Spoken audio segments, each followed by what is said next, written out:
The dust from her desperate flight still clung to Marianne's skirts when they dragged her back through the gates of the Hartwell Ranch. Her wrists rope-burned, and her hope shattered into 1,000 pieces across the Arizona desert.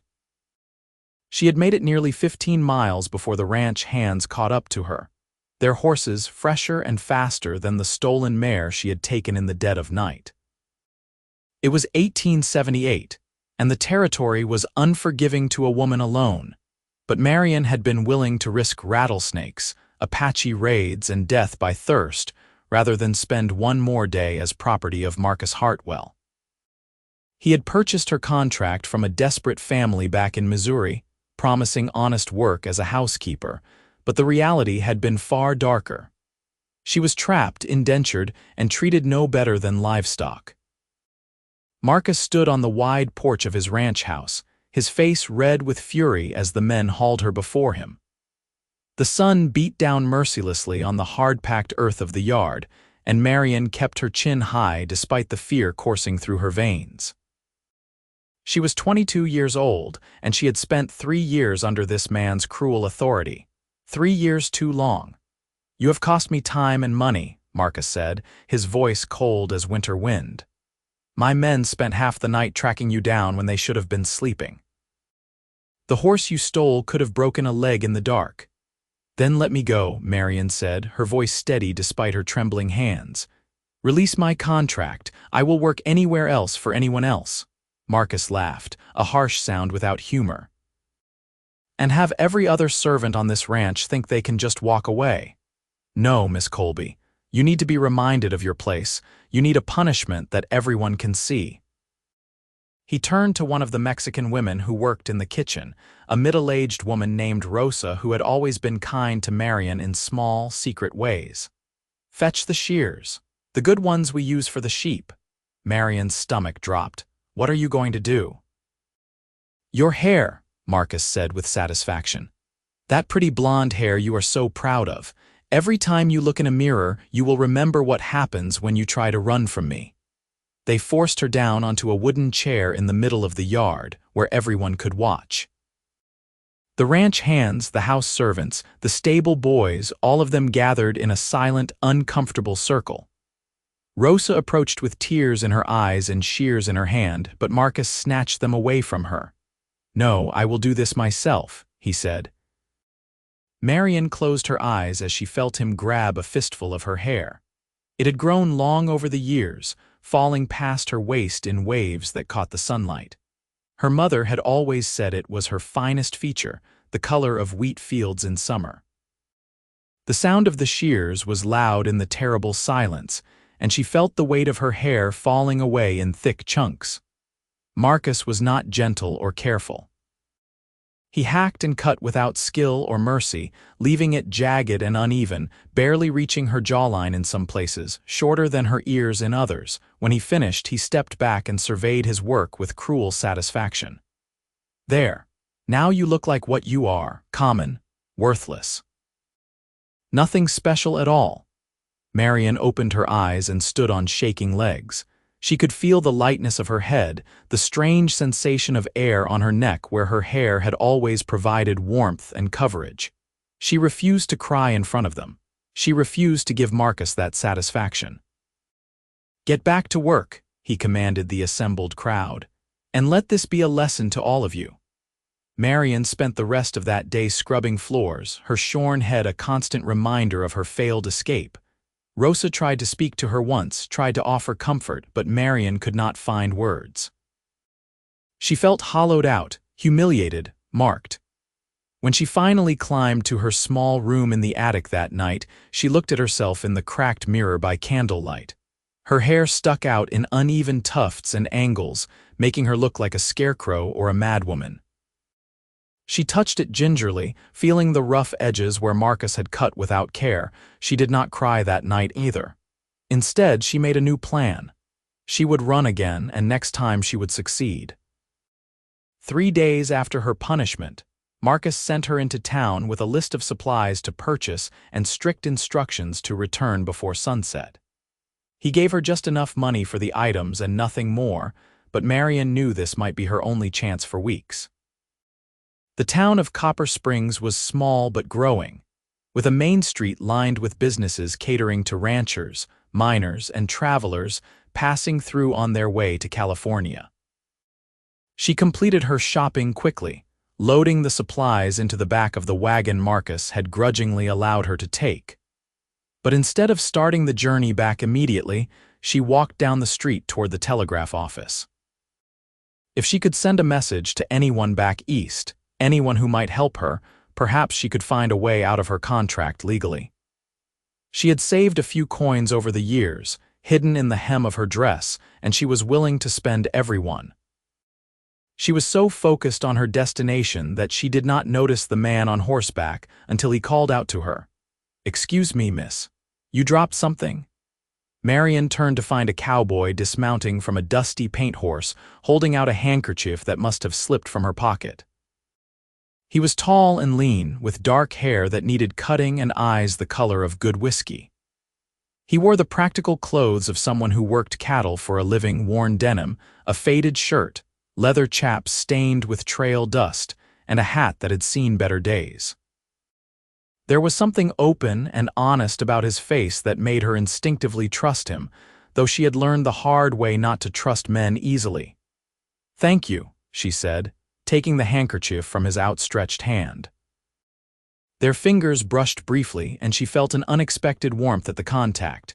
He tipped his hat to her, but instead of walking away, he paused, studying her face with an expression she could not quite read. Self-consciousness flooded through her as she remembered her hair, or lack thereof. She resisted the urge to touch it or hide it somehow. "I apologize for staring," he said after a moment, his voice carrying a hint of a drawl that suggested Texas origins. "I do not mean to be rude. It is just that your hair," Marianne felt her cheeks burn with humiliation.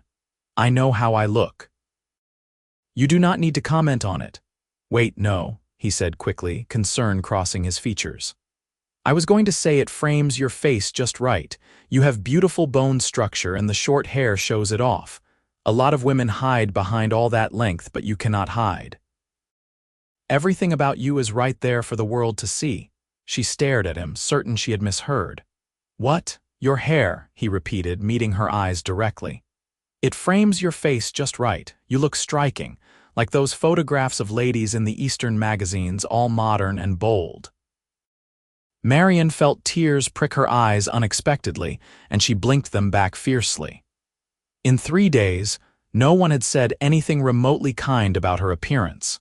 Most people had either stared or looked away quickly, embarrassed for her.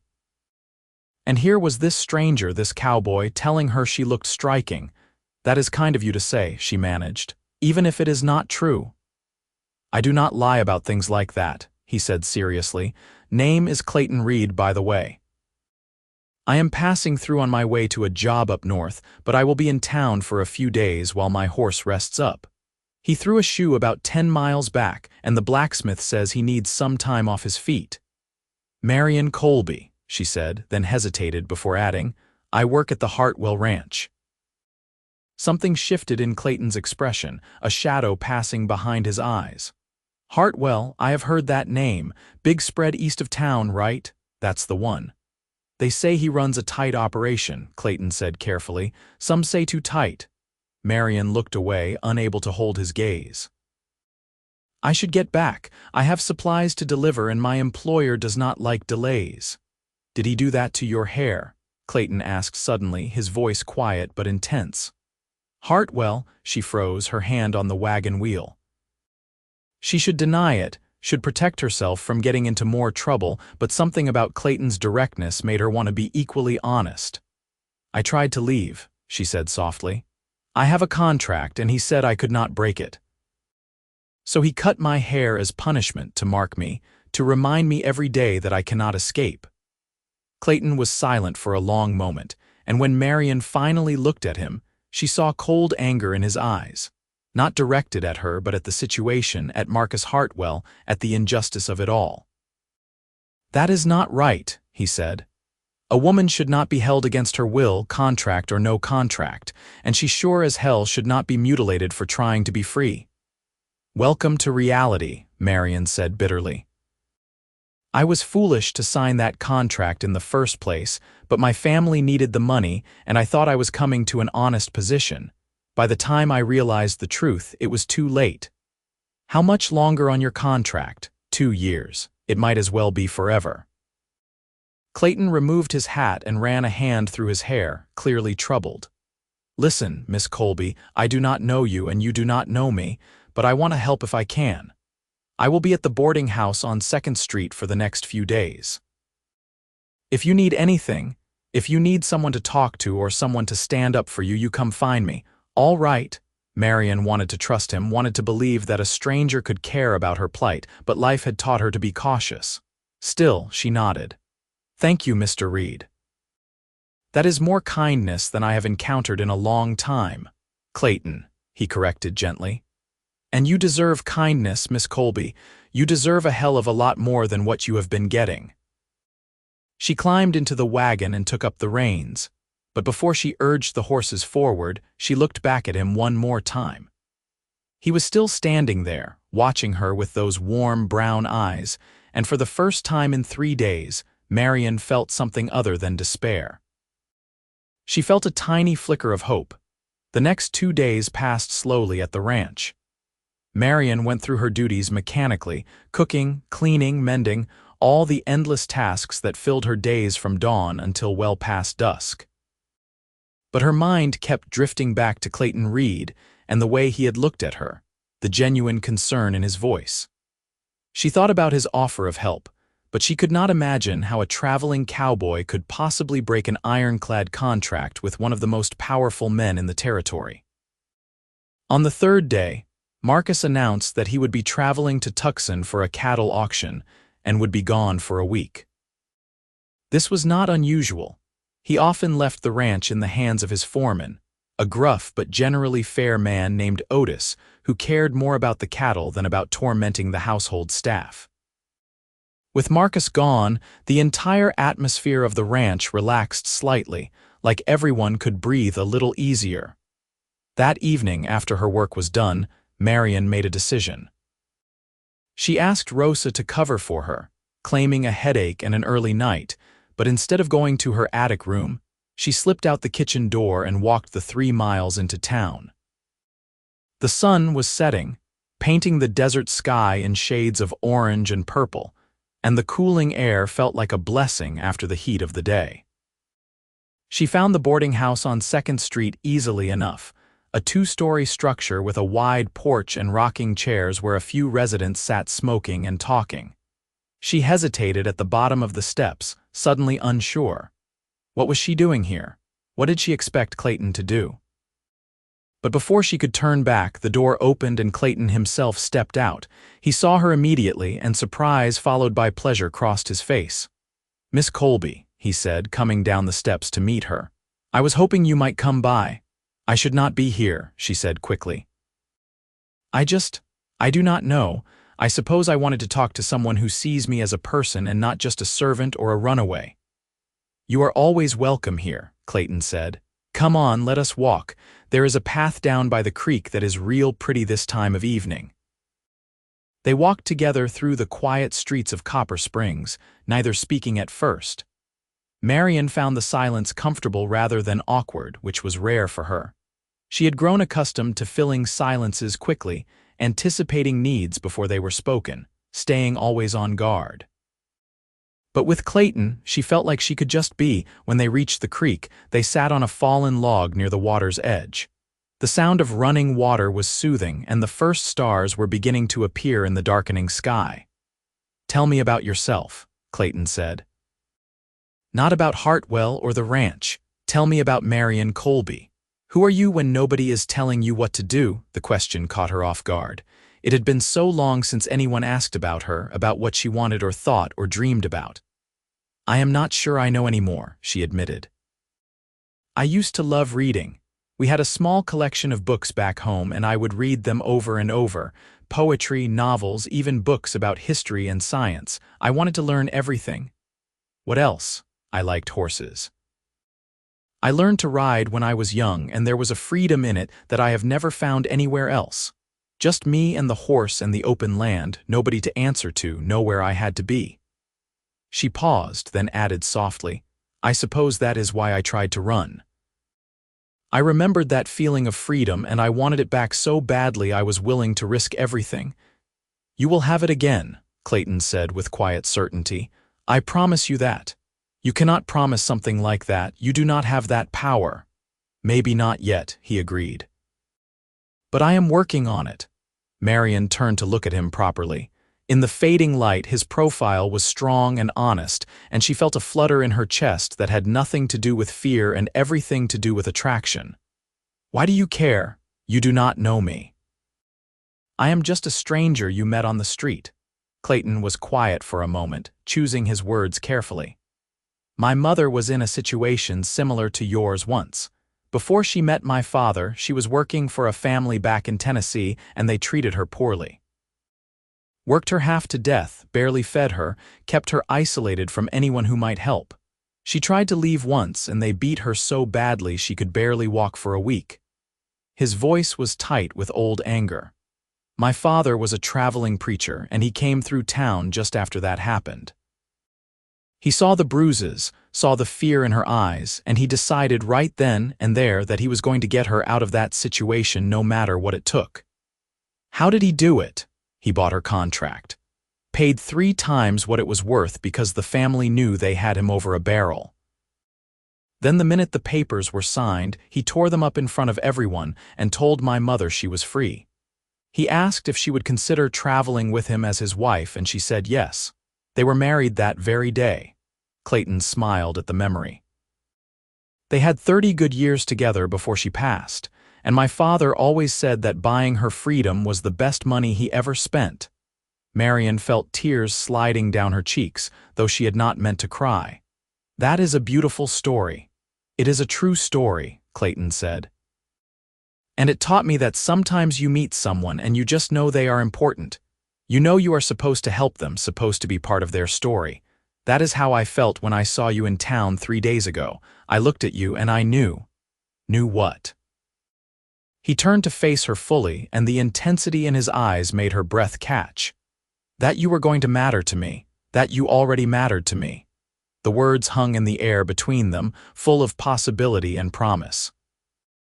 Marianne knew she should be cautious, should protect herself from disappointment, but her heart was already leaning toward this man, this stranger who saw her as someone worth saving. "I do not have money to buy out your contract," Clayton continued. "But I have been thinking about it non-stop since we met, and I have an idea. It is risky and it might not work, but if you are willing to trust me, I want to try." "What is your idea?" The territorial governor is visiting Prescott next week. He is holding public sessions where people can bring grievances and concerns. If we could get you there, if we could present your case to him directly, he might be able to intervene. Indentured servitude is technically legal, but the way Hartwell is treating you, cutting your hair, preventing you from leaving, that crosses lines. That is abuse. Hope and fear warred in Marianne's chest. Prescott is nearly 100 miles from here. How would we even get there? And Marcus would come after me the moment he realized I was gone. Your employer is in Tucson right now, right? That gives us a week. We could leave tomorrow, take the stage as far as it goes, then ride the rest of the way. I have enough money for both of us. We present your case to the governor, get his ruling, and then you are legally free. Hartwell cannot touch you after that. And if the governor sides with Marcus, if he says the contract is valid and I have to go back, Clayton's jaw tightened. Then we go to California or Oregon or Mexico. I do not care where, but I am not letting you go back to that ranch to be treated like property. The certainty in his voice made Marianne believe, for the first time in years, that escape was actually possible. But there was something she needed to know first. Why would you do all of this for me? Risk your job, your reputation, everything? We barely know each other.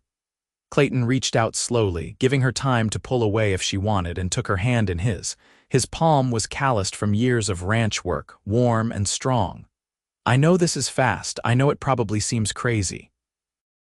But I have been drifting for years, never finding a place that felt like home, never finding a person who made me want to stay. And then I saw you in that street, and everything just clicked into place. I am not asking you to love me or marry me or make any promises. I am just asking you to let me help you be free. After that, if you want to go your own way, I will understand, but I had to try." Marianne looked down at their joined hands, then back up at his face. She saw honesty there and determination and something else that made her heart race, the beginning of something deeper, something that could grow into love if given the chance. "All right," she said quietly. "Let us go to Prescott, let us try." The smile that broke across Clayton's face was like sunrise, bright and warm and full of promise. "You will not regret this. I swear to you, Marianne, I will do everything in my power to help you." They made their plans carefully.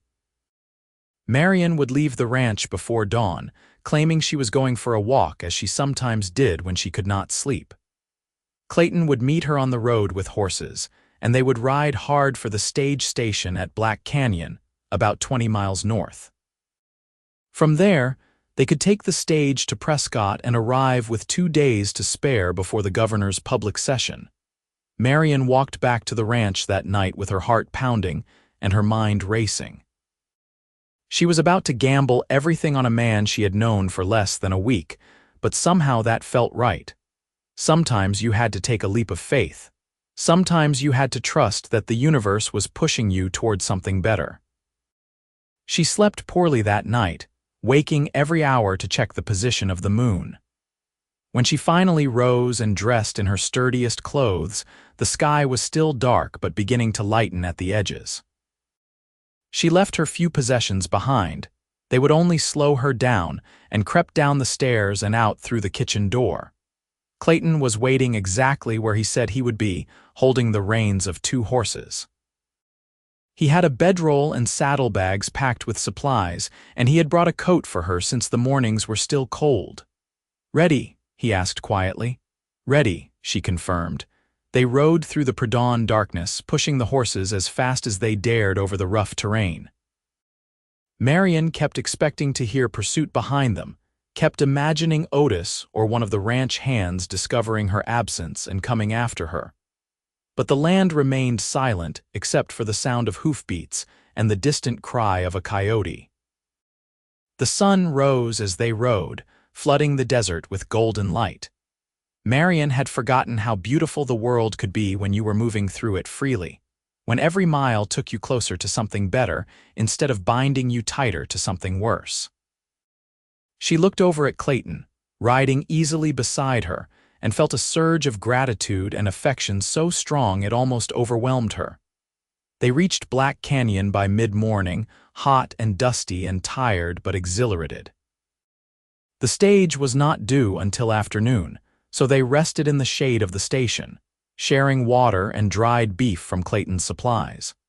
The station master eyed them curiously, but asked no questions when Clayton paid for 2 tickets to Prescott. "You are doing real well," Clayton told Marianne as they waited. "I know this is not easy." "It is easier with you here," she said honestly. "I tried to run before on my own and I was terrified every moment. But right now, even though I am probably in more danger than I was then, I feel safe." "That is because of you." Clayton ducked his head, almost bashful. "I am glad I can help, and I am glad you trust me enough to take this chance." The stage arrived in a cloud of dust, pulled by 6 horses and driven by a weathered man who looked like he had been making this run for decades. There were 2 other passengers already inside, a merchant and his wife, and they made room for Clayton and Marianne without much interest. The journey to Prescott would take a day and a half with stops to change horses and allow passengers to rest. As the stage rolled north through the Arizona landscape, Marianne found herself relaxing incrementally. Every mile that passed without pursuit made her believe a little more that they might actually succeed. She and Clayton talked quietly, sharing stories from their pasts, learning about each other in the way that people do when they are suspended between one life and the next. She learned that Clayton was 25 years old, that he had been working cattle since he was 14, that he had a younger sister living in San Antonio with her husband and 3 children. He had been saving money for years with the vague plan of buying his own land someday, maybe starting his own small ranch, but he had never found the right place or the right time. "What about now?" Marianne asked. "Will you keep drifting?" "That depends," Clayton said, his eyes meeting hers with an intensity that made her pulse quicken. "If this works, if we get you free, I was thinking I might settle somewhere around Prescott. I heard they need ranch hands up that way and the land is supposed to be good for cattle. I thought maybe I could finally put down roots." He did not say with you, but Marianne heard it anyway, hanging in the air between them like a promise waiting to be spoken aloud. They spent that night at a way station, sleeping in separate rooms because Clayton was careful with her reputation even when there was no one around who knew them. Marianne lay awake for a long time, listening to the unfamiliar sounds of this place, thinking about everything that had changed in less than a week. She had gone from despair to hope, from isolation to companionship, from seeing herself as marked and ruined to believing she might actually be striking, as Clayton had said. She touched her short hair in the darkness, feeling the uneven edges that Marcus had left. Clayton said it framed her face just right, and she was starting to believe him. Maybe beauty was not about conforming to expectations or hiding behind what society deemed acceptable. Maybe it was about being seen, really seen, by someone who valued you for exactly who you were. They arrived in Prescott the following evening, just as the sun was setting behind the mountains.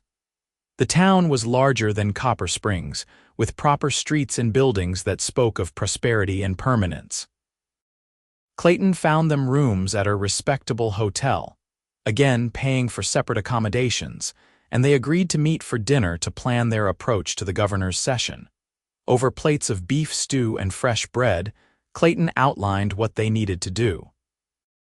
"The session starts at 10 in the morning day after tomorrow.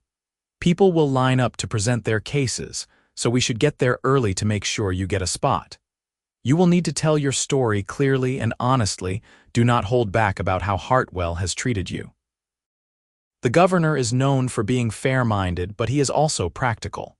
We need to make him understand that your contract was obtained under false pretenses and that you have been abused." "What if he does not care?" Marianne asked, voicing her deepest fear. "What if he thinks a woman should just endure whatever her employer dishes out?" "Then we go to Plan B," Clayton said firmly. "But I do not think it will come to that. I have been asking around, and the governor has ruled against employers in cases like this before. He does not like seeing people trapped in situations that amount to slavery. You just have to be brave enough to tell him the truth." "I can do that," Marianne said, squaring her shoulders. "I have been silent for 3 years. I think it is time I spoke up," pride shone in Clayton's eyes. "That is my girl." The words sent warmth flooding through her, even though she knew he had not meant them literally, not yet anyway, but maybe someday. Maybe if this worked, if she was free, there could be a future where she was actually his girl, where they could build something together without the shadow of Marcus Hartwell hanging over them. The next day passed slowly as they waited for the governor's session. Clayton took Marianne shopping for a new dress, something respectable and modest that would help her make a good impression. She protested the expense, but he insisted, reminding her that appearances mattered when you were asking powerful people for help. The dress was simple but well made, a deep blue that brought out the color of her eyes. The shopkeeper's wife offered to help style Marianne's short hair, using a bit of pomade to smooth down the uneven edges and shape it into something more intentional. When Marianne looked in the mirror, she barely recognized herself. She looked strong. She looked determined. She looked like someone who deserved to be listened to. That evening, Clayton suggested they take a walk through town to calm their nerves. They strolled through the streets as the lamps were being lit, watching people go about their evening routines. Prescott felt like a place where things were possible, where the future was being built one day at a time. "Whatever happens tomorrow," Clayton said as they walked, "I want you to know that meeting you has changed me." I have spent years just going through the motions, working and moving and never really connecting with anything or anyone. But you made me remember what it feels like to care about something beyond myself. You made me want to be better, to do better. Marianne stopped walking and turned to face him. They were standing on a quiet side street, away from the bustle of the main thoroughfare, and the lamplight cast gentle shadows across his face. You have given me hope when I thought I had none left. You have made me believe in kindness again, in the possibility of good things. No matter what happens tomorrow, I will never forget that. Clayton reached out and gently touched her cheek, his thumb tracing the line of her jaw. You are the bravest person I have ever met, and the most beautiful, no matter what anyone else has tried to make you believe. Marianne leaned into his touch, her heart full of emotions she could barely name. Clayton, you do not have to say anything, he said softly. Not now. Let us get through tomorrow first, but I want you to know that I am not going anywhere. Whether you are free or not, whether you want me around or not, I am committed to seeing this through with you. She rose up on her toes and kissed him gently, a brief press of lips that held all the gratitude and affection and growing love she could not yet put into words. When she pulled back, Clayton was smiling, his eyes warm and full of promise. Get some rest, he said. Tomorrow we change your life. The territorial governor's public session was held in the courthouse, a grand building with high ceilings and tall windows that let in the morning light. By the time Marianne and Clayton arrived at 8:30, there was already a line of people waiting to present their cases. They took their place at the end, and Marianne tried to calm her racing heart. Clayton stood beside her, a steady presence in his clean shirt and vest. He had shaved that morning and looked more respectable than she had yet seen him, but she found she preferred the trail-dusty cowboy she had met in Copper Springs. That was the real Clayton, the man who had offered her kindness when she needed it most. The line moved slowly as each person was called forward to speak with the governor and his advisors. Some cases were resolved quickly, others took longer, but Governor Fremont listened attentively to each one. Marianne watched him, trying to get a sense of what kind of man he was. He appeared to be in his 50s, with graying hair and a stern but not unkind face. He asked questions, took notes and rendered decisions with an air of authority that suggested he took his responsibility seriously. Finally, after nearly 2 hours of waiting, it was Marianne's turn. Her name was called, and Clayton squeezed her hand once for luck before she walked forward alone to stand before the governor's table. State your name and your business, the governor said, looking up from the papers in front of him. Marianne Colby, sir. I am here to request that you void my contract of indenture with Marcus Hartwell of Copper Springs. The governor's eyebrows rose slightly. That is a serious request. On what grounds? Marianne took a deep breath and began to speak. She told him everything, how she had signed the contract believing she was coming to honest work as a housekeeper, how the reality had been isolation and abuse, how Marcus had controlled every aspect of her life for 3 years. She told him about her failed escape attempt and the punishment that had followed, turning slightly so he could see her roughly shorn hair. He cut your hair, the governor asked, his expression darkening. Yes, sir, with sheep shears in front of everyone on the ranch. He said it was to mark me, to remind me that I could not leave. That is barbaric, one of the governor's advisors muttered. Governor Fremont studied her intently. Why did you not come forward sooner? Why not report this to local authorities? Because Marcus Hartwell is a powerful man in Copper Springs, sir. The sheriff is his friend. The town depends on his business. Who would listen to a servant girl with no money and no family? I had no proof of mistreatment beyond my own word, and I knew my word would not be enough. But you came here. I met someone who gave me hope that things could change, someone who believed me when I said I was being treated unjustly. He helped me get to Prescott so I could bring my case to you. The governor glanced past her to where Clayton stood waiting. The man who came in with you? Yes, sir, Clayton Reed. He has been a true friend when I had none. Governor Fremont leaned back in his chair, stroking his beard thoughtfully. Mr. Hartwell is indeed a prominent rancher. He has considerable influence in that region. If I void your contract, he will not be pleased. He may challenge the decision." Marianne felt her hope beginning to waver, but she kept her voice steady. "I understand that, sir, but I am asking you to do what is right, not what is easy. My contract may be legal on paper, but the way it has been enforced is wrong. I should not be treated as property. No one should." "Well said, Miss Colby." The governor made a few notes, then looked up at her again. "I am going to require testimony from others who can corroborate your story." "Do you have any witnesses?" Marianne's heart sank. "No, sir. I came here alone except for Mr. Reed, and he did not meet me until after I was punished. Then I will send an investigator to the Hartwell Ranch to interview the other workers. If your story is confirmed, I will void your contract immediately and issue an order preventing Mr. Hartwell from retaliating against you. However, this will take time, perhaps 2 weeks. Can you remain in Prescott until then?" "I can try, sir, but I have no money and no way to support myself. And if Marcus discovers I am here, he may try to force me back before your investigation is complete." The governor considered this, then nodded decisively. "I will issue a temporary order of protection right now, effective immediately. If Mr. Hartwell attempts to remove you from Prescott or threaten you in any way, he will face criminal charges.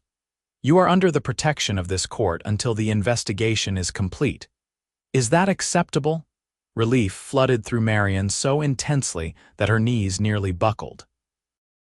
"Yes, sir. Thank you, sir. Thank you so much." "Do not thank me yet," the governor said, but his tone was not unkind. "We still need to confirm your account, but if what you say is true, then justice will be served. You have my word on that." Marianne walked back to Clayton on shaking legs, and he immediately wrapped his arm around her waist to steady her. "You did it," he murmured. "You were perfect." "He is sending an investigator," she said as they left the courthouse. "It will take 2 weeks to confirm my story. But I have a protection order. Marcus cannot touch me." Outside in the bright sunshine, Clayton pulled her into a full embrace, lifting her off her feet and spinning her around once before setting her back down. "This is the beginning of your freedom. I knew you could do it." "I could not have done it without you," Marianne said, looking up into his smiling face. "You gave me the courage to come here. You believed in me." "I will always believe in you," Clayton said seriously. "Now we just need to figure out how to make it through the next 2 weeks." The solution came from an unexpected source. The woman who owned the hotel where they were staying, a widow named Mrs. Patterson, had attended the governor's session out of curiosity. She had heard Marianne's testimony, and that evening she knocked on Marianne's door with an offer. "I need help running this hotel," Mrs. Patterson said bluntly. "My arthritis is getting worse, and I cannot keep up with all the cleaning and cooking on my own. If you are willing to work, I can give you room and board until your legal situation is resolved. After that, if you want to stay on, we can discuss wages." Marianne accepted immediately, grateful beyond words. It felt like the universe was finally aligning in her favor, offering her exactly what she needed exactly when she needed it. The next 2 weeks passed in a strange sort of limbo. Marianne worked hard for Mrs. Patterson, throwing herself into the tasks of running the hotel with an enthusiasm she had never felt at the Hartwell Ranch. This work was different because it was voluntary, because she was respected and appreciated, because she could walk away if she wanted to. That freedom, even though it was not yet official, made all the difference. Clayton found work at a ranch just outside Prescott, but he came into town every few days to check on Marianne and make sure she was all right. Each time she saw him riding up the street, her heart would lift with joy. They would walk together in the evenings, talking about everything and nothing, growing closer with each conversation. One night, about 10 days after the governor's session, Clayton brought a picnic supper, and they ate it on a hillside overlooking the town. The stars were beginning to appear in the darkening sky, and the air was soft and warm. "I have been thinking about the future," Clayton said as they sat side by side on his spread-out coat. "About what comes after your contract is voided." "So have I," Marianne admitted. "Mrs. Patterson wants me to stay on at the hotel, and I like the work.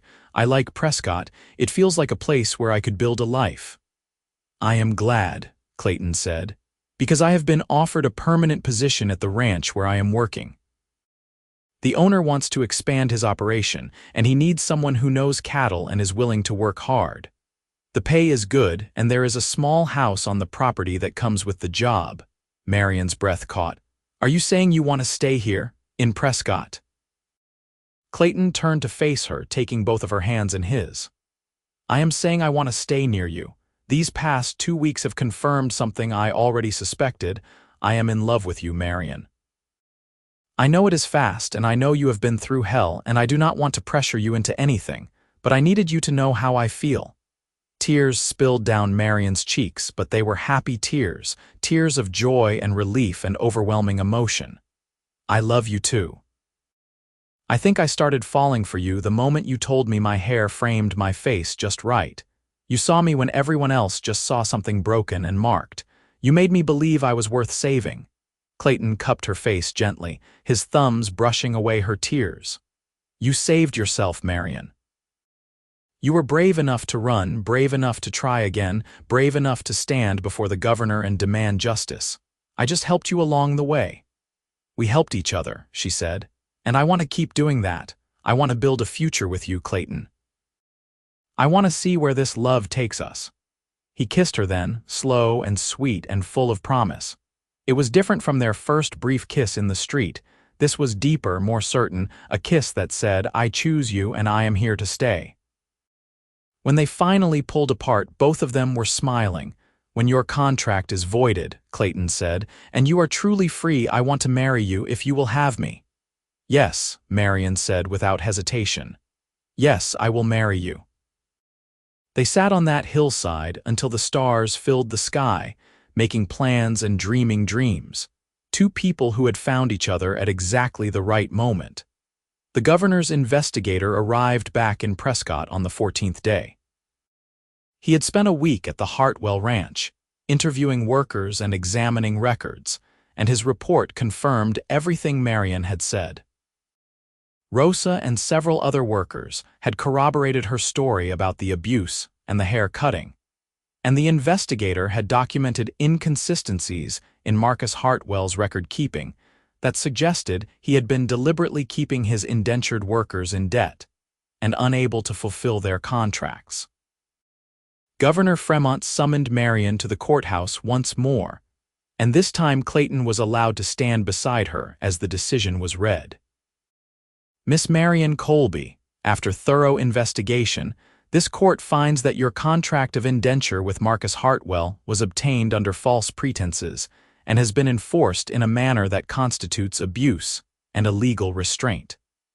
The contract is hereby declared void and unenforceable. You are free, with all rights and protections afforded to any citizen of this territory. Furthermore, Mr. Hartwell is ordered to pay you restitution in the amount of $200 for wages owed and damages suffered. Should he fail to comply, he will face additional legal action." Marianne could barely breathe. Free. She was actually free. The word seemed too big to comprehend, too wonderful to be real. "Additionally," the governor continued, "I am referring Mr. Hartwell's case to the territorial attorney for possible criminal charges related to his treatment of indentured workers. This practice of keeping people in perpetual servitude will not be tolerated in Arizona territory." The governor looked at Marianne with something that might have been approval. "You showed great courage in coming forward, Miss Colby. I hope your future is bright and full of the freedom you fought so hard to achieve." "Thank you, Governor," Marianne managed, her voice thick with emotion. "Thank you for listening. Thank you for caring." Outside the courthouse, Clayton picked her up and spun her around again, both of them laughing with pure joy. "You are free," he kept saying. "You are actually free." "We are free," Marianne corrected, kissing him soundly. "Free to choose our own path, free to love each other, free to build whatever kind of life we want." They were married 3 weeks later in a simple ceremony at the Prescott Church, with Mrs. Patterson and Clayton's new employer and his wife standing as witnesses. Marianne wore a new dress, pale yellow like sunshine, and Clayton wore his best suit. She had visited a proper barber by then, who had evened out her hair and shaped it into a stylish bob that actually did frame her face beautifully, just as Clayton had always said. As they exchanged vows, promising to love and honor each other for all their days, Marianne thought about how far she had come. Just a few months ago, she had been trapped and hopeless, marked and humiliated, certain she would never escape. And now she stood in a church as a free woman, marrying a man who loved her exactly as she was, about to begin a new life limited only by what they could imagine together. The years that followed were good ones. Clayton thrived in his work at the ranch, eventually becoming foreman and then partner when the owner decided to retire. They bought land of their own after 5 years, building a modest ranch house and starting a small herd. Marianne continued working with Mrs. Patterson until the older woman passed away peacefully in her sleep, leaving the hotel to Marianne in her will. It became a family business, with Marianne managing it and hiring staff to help while she also raised their growing family. Their first child was a boy they named Thomas, born in the spring of 1880. He had Clayton's dark hair and Marianne's blue eyes, and he was fearless from the moment he could walk. 2 years later came a daughter, Elizabeth, who was thoughtful and curious and loved books as much as her mother did.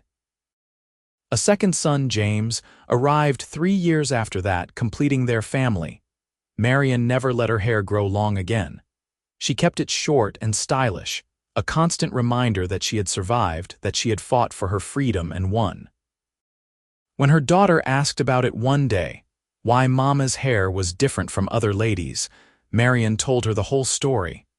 She did not hide the difficult parts or pretend it had been easy. She wanted Elizabeth to know that women could be strong, that they could stand up for themselves, that they did not have to accept mistreatment just because someone said they had no choice. Marcus Hartwell faced charges for his treatment of indentured workers and lost much of his influence in the territory. His ranch eventually failed, and he moved away in disgrace. Marianne felt no pleasure in his downfall, but she was glad that other vulnerable people would not suffer as she had suffered. On their 10th anniversary, Clayton gave Marianne a locket with a photograph of the two of them taken on their wedding day. She wore it every day, a reminder of how far they had come together. "Do you ever regret it?" she asked him one evening as they sat on the porch of their ranch house, watching the sunset paint the Arizona sky in shades of gold and crimson. Their children were playing in the yard, their laughter carrying on the warm breeze. "Settling down here instead of continuing to drift. Tying yourself to one place, one woman." Clayton pulled her close, kissing the top of her head where her short hair smelled like the lavender soap she loved. "Not for one single second. You gave me a home, Marianne, not just this place, but you yourself. Wherever you are, that is where I want to be." "You saved me," she said softly. "No," Clayton corrected gently. "We saved each other. You gave me purpose. You gave me love. You gave me a reason to stop running and start building something that matters." Marianne leaned into his embrace, watching their children play, feeling the solid strength of her husband beside her, and knew that she was exactly where she was meant to be. The road had been hard, the journey had been painful, but it had led her here, to freedom, to love, to a life that was wholly and completely her own. Years later, when Marianne was an old woman with silver in her short hair and grandchildren playing at her feet, people would sometimes ask about her distinctive hairstyle. Most women her age wore their hair long, pinned up in traditional styles, but Marianne had kept hers short through all the decades. She would smile and touch it gently, remembering a hot Arizona day when a cowboy had looked at her with kind eyes and said it framed her face just right. She would remember how those words had been the beginning of everything, of freedom, of love, of a life worth living. "It reminds me," she would say, "that sometimes the worst things that happen to us become the doorways to the best things. And it reminds me that real beauty is not about conforming or hiding. It is about being seen and loved for exactly who you are." And then she would look over at Clayton, still by her side after all those years, and he would smile at her with the same warmth and devotion he had shown from the very beginning. They had built a good life together, raised fine children, weathered storms, and celebrated joys. Their love had deepened and matured like good wine, becoming richer and more complex with each passing year. On the day Marianne turned 70, her children and grandchildren gathered at the ranch for a celebration. There were 3 generations present now: Thomas with his wife and 4 children, Elizabeth with her husband and 3 children, James with his wife and twin babies. The house was full of noise and laughter and love. After the cake was eaten and the presents were opened, Marianne and Clayton slipped away from the crowd to walk together in the evening air, just as they had done countless times over the years. His steps were slower now, and she held his arm for support as much as affection, but the connection between them was as strong as ever. 70 years, Marianne said wonderingly. I have been alive for 70 years, and the best of them have been with you. We have had a good run, Clayton agreed, his voice raspier than it used to be but still warm. Better than I ever dared dream when I was a drifting cowboy with nothing to my name but a horse and a saddle. Do you remember the day we met, what you said to me? Of course I remember. I said your hair framed your face just right, and I meant it then and I mean it now. You are still the most beautiful woman I have ever seen. Marianne laughed, the sound still bright and genuine despite her years. You are biased and half-blind, old man, but I love you for it. I love you too, Clayton said simply. I love you with everything I am and everything I have been and everything I still hope to be. They stood together watching the sun set over the land they had built their life on, surrounded by the legacy of love they had created. 3 children, 9 grandchildren, and the knowledge that they had lived fully and loved deeply. It was more than enough. It was everything. When Clayton passed away peacefully in his sleep at the age of 82, Marianne grieved deeply but without regret. They had been married for 52 years, and not one of those years had been wasted. She kept the ranch running with the help of her sons, refusing to give up the life they had built together. She lived another 8 years, long enough to meet her first great-grandchild, a baby girl who was named Marianne in her honor. When she held that tiny baby and looked into her eyes, she thought about all the women who would come after her, all the lives that would unfold from the choice she had made to run, to fight, to refuse to accept captivity. She thought about a cowboy who had seen her worth when she could not see it herself, who had loved her enough to help her become free. She thought about the years of joy and struggle, triumph and heartache, all of it woven together into a life that had meaning and purpose. On the day Marianne died, surrounded by her children and grandchildren, her last words were simple and true. I was loved and I was free. What more could anyone ask? They buried her next to Clayton on the hillside overlooking the ranch, under a sky so blue and vast it seemed to hold all the promise of the American West. Her gravestone bore her name, her dates, and a single line that captured her essence. She chose freedom and found love. And her great-granddaughter, the little Marianne, would grow up hearing stories about the brave woman she was named for, the woman who had refused to be broken, who had fought for her own liberation, who had loved boldly and lived fully. She would hear about the cowboy who had recognized her beauty when others saw only shame, who had stood beside her and helped her claim the life she deserved. The story would be passed down through generations, a reminder that courage can come from unexpected places, that love can bloom even in the hardest soil, and that sometimes the worst moments of our lives become the hinges on which our best futures swing. Marianne Colby Reed had lived a life that mattered, had loved and been loved in return, and had left a legacy that would endure long after the last person who knew her was gone. Her short hair, cut as punishment but reclaimed as empowerment, became a symbol in family lore, a reminder that we can take what is meant to shame us and transform it into something beautiful, that a cowboy's kind words can change a life. That freedom is worth fighting for, and love is worth believing in, even when everything seems hopeless.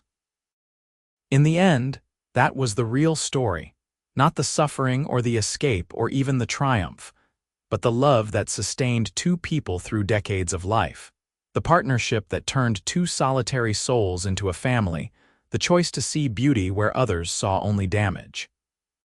Clayton had said her hair framed her face just right, and in doing so, he had given Marianne permission to see herself differently, to believe she was worthy of dignity and respect and love.